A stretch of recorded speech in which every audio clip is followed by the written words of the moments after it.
Painted, painless learning. આપણને અહીંયા સાદું રૂપ આપવું પડશે ને પછી દાખલો કરીશું. તો સૌથી પહેલાં તો y બરાબર અહીંયા જે છે આ છેદ જે છે એ x+5 ખાલી 6ના નીચે જ છે. આપણે બેયના નીચે છેદ લાવવા છે બરાબર. તો લસા કાઢવો છે એટલે આપણે શું કરશું? ચોકડી ગુણાકાર. તો x ગુણ્યા શું થઈ જશે? x+5 વત્તા 6 અને એના છેદમાં થઈ જશે x+5. હા કે ના? હાલો આ પેલું કાઉન્સ. બીજું કાઉન્સ છે એના કાંઈ ચાળા કરતા નથી. એ આપણે શું કરીએ છીએ? આમને મૂકી દઈએ કારણ કે એમાં કાંઈ ચાળા કરવા જેવું લાગતું નથી. હાલો ડન થઈ ગયું. હવે ધ્યાન રાખજો y બરાબર x નો ગુણાકાર x સાથે x² વત્તા x નો ગુણાકાર 5 સાથે 5x વત્તા 6 એના છેદમાં x+5. હાલો અહીંયા બીજું કાઉન્સ એમ નામ 3x+2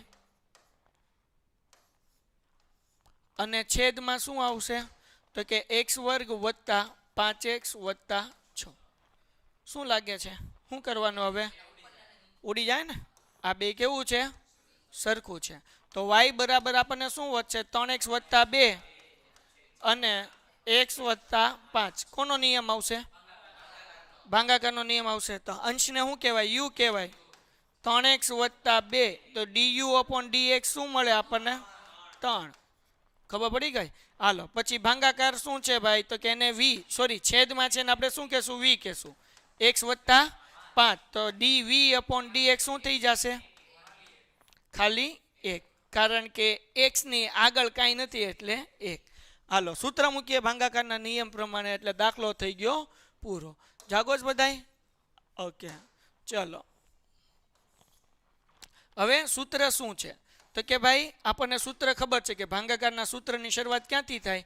v થી થાય. dy/dx બરાબર v કાઉન્સમાં du/dx નિશાની કઈ આવે? માઇનસ u dv/dx એના છેદમાં v². ચલો ડન થઈ ગયું. કાંઈ અઘરું આમાં? સૂત્ર મૂકો એટલે વાર્તા પૂરી થઈ ગઈ. v બરાબર કેટલા છે? x+5. હાલો પછી du/dx નો જવાબ કેટલો આવ્યો? 3. ઓકે માઇનસ u શું છે? u 3x+2 3x+2 પછી dv/dx 1. હાલો ડન. અંછેદમાં v² એટલે શું કરવાનું?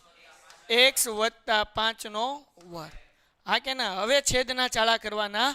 સાદું રૂપ આપો. દાખલો પૂરો થઈ ગયો. 3 × x એટલે 3x 3 × 5 15 માઇનસ 3 × 3x પછી પ્લસ માઇનસ માઇનસ અને 2 × 3x ઉડી ગયા.